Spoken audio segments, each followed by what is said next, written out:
So immediately after the storm, we realized that there were two groups of patients who really needed immediate assistance. And they needed it not only from a shelter perspective, but from a medical care perspective.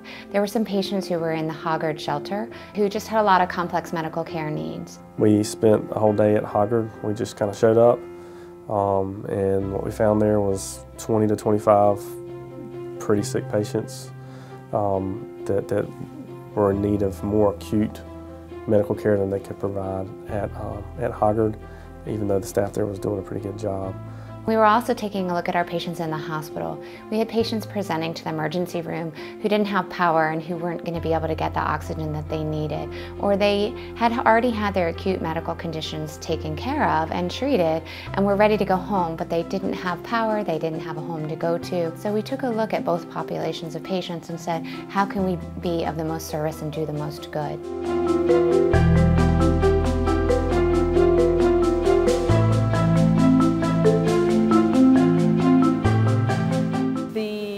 Hospital and the community talked with the school district about the need for a place for patients who were at the hospital who were ready for discharge but did not have a place of residence to return to and needed a school to be able to house those folks in a what they termed a medical shelter.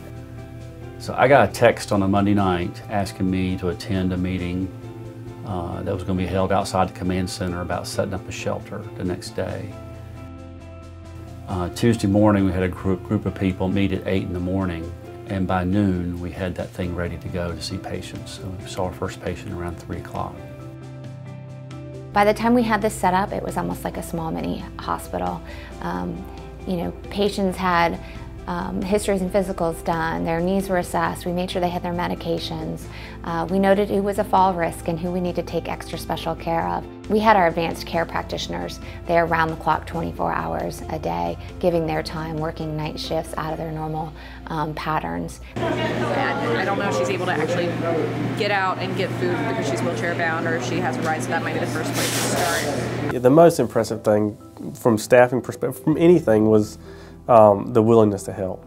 Again, bare bones staff to start with. By the time I walked in 4 hours after they started putting this thing together, it was a well-oiled machine compared to anything else that we had available in town.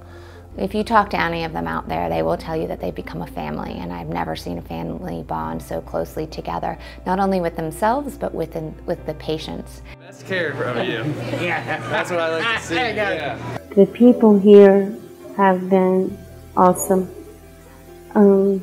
They have hearts of gold to be able to not think about whether or not they lost their homes. They were here for us. Awesome people. And so dedicated, and they go for 12 hours and they don't stop, and they'll do any little thing for you. With a smile on their face. Yeah. That's all I've ever seen. Yeah. Friendly, helpful, courteous. Roll me to the bathroom, they'll roll me to the bathroom. That's a doctor doing that now. And I'm like, well, thank you very much. One of the really positive things that came out of this experience so far has been, like Marcia said, a lot of us came from different departments in the hospital. Many of us didn't know each other. Didn't know anybody. And so we all came together as a team, a united team, no matter what our role or what our position had been. We're all here for the same purpose. It's just really been uplifting. It's a blessing to know that these are my community mates, these are my community partners now, not just professionally, but also personally. I told the group that when we started, we were acquaintances. Before long, we were partners. And by the time we left 3 days later, I told them if I were to get married again, I'd invite every one of them to my wedding.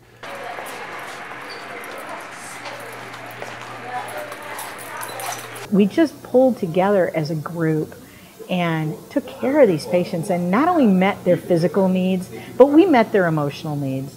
We have a patient that's here today that today is her birthday, and there are no cakes available, but we did find some Twinkies to make as a cake, and we're going to get a candle, and it's going to be a happy birthday for her. I have a patient that needs to be transported here in Wilmington. Are you able to do that? She's ready whenever you are. it was a huge need, and we had a chance to kind of step up for our hospital and for our patients, some of which were my own patients, which was a big deal to see them in those shelters. So that made it something special for me to take care of them. The teamwork and the giving and the sacrifice that everyone has made to make this happen for our community, and the selflessness that has gone on. I could not be more honored and proud to work with this set of heroes throughout this storm recovery process. I'm so thankful to be a part of the Wilmington community, to see the amazing work that everybody is putting into really getting our community back up and running. So these are really, really tough times for many, many folks, but you learn who you can count on, and you learn how strong your community is.